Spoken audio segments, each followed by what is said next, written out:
Nice to meet you. Hi, I'm Sakriti. I'm Maridu.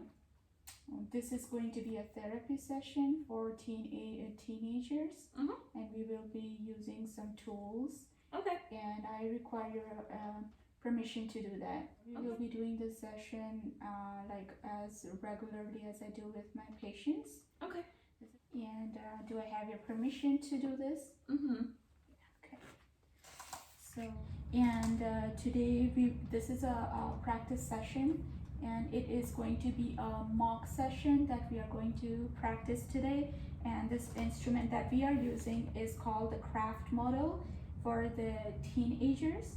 And since you are also into the adolescent phase, like a teenage phase, today we will be doing the similar kind of session with you, okay? Okay. And so do I have any do you have any questions regarding that?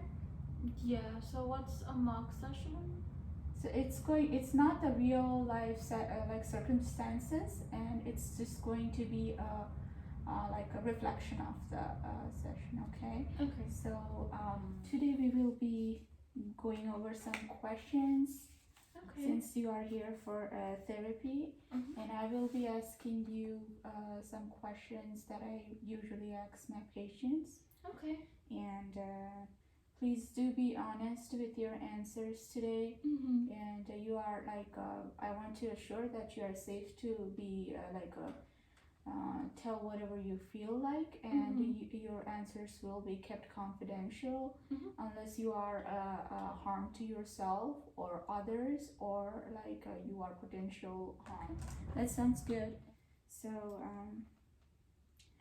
okay, so during the past 12 months, how many days have you drank wine or beer or those kind of stuff, except for a few sips? And so I would say like in 12 months is like as in a year. yes, Probably like a lot.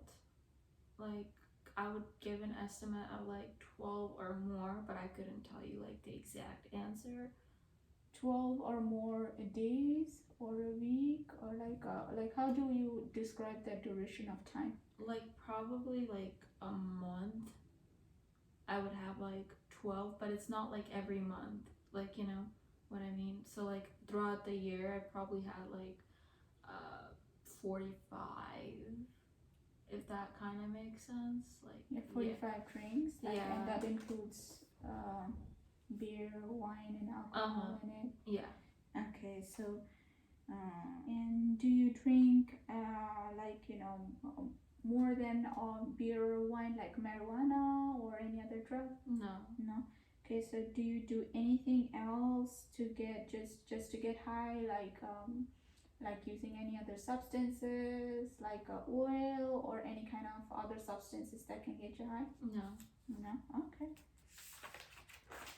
And also, have you ridden in a car with anybody who is under influence, or who is under influence and driving?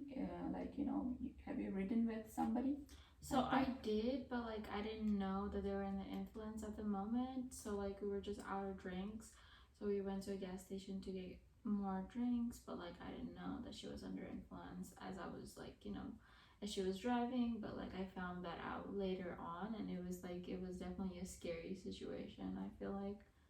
Yeah, that definitely is a really scary situation, because a lot of teenagers, when they drink and drive, they die, and like most of the deaths are due to that, because of the teenage drink and driving. Yeah, pretty intense. Yes, and have you ever used alcohol or any other drugs to relax? So can you define that experience? So it's like usually whenever I get off of work and I'm really, really tired, it's probably when that helps me like sleep and stuff better. That's probably why like I've used it alone. But like as far as like I drink with like most of my friends, which I'm trying to limit. Okay, so you said you drink it while you wanna relax, right? So how often do you feel like you want to relax or like have alcohol? Probably like once every week or so, just because like I work so much and I just like need to be in my peace of mind. So I definitely think that you should involve. I suggest that you involve your parents Mm-hmm. and let them know that since you are like in the age and you are restricted by your age also to drink. Yeah. And like it's I think the law of Texas is like not until 21 you can drink. Mm-hmm. And you like you said you drink alone and like you know your parents don't know about it. You should definitely let your parents be aware about it so that they can like support you and like maybe get your parents involved maybe in your like a next therapy session. And also like whoever is having drinks with you, like let them know that you are serious about this and like you should continue your therapy session. To get accustomed to the habit of not drinking. And I think I would suggest you that. And I feel like I'm very scared about like involving my parents because like they know, but like they don't know how bad it is. And that definitely, the thought of that definitely makes me nervous. But if it's gonna make me like be more accountable, um, to be more serious towards the stuff that I take, I think it's definitely crucial to do that. And 100% agree. But like I just have to break it soft to them that yes, I am going through this, and it is like a very it's an addiction, so it's very hard.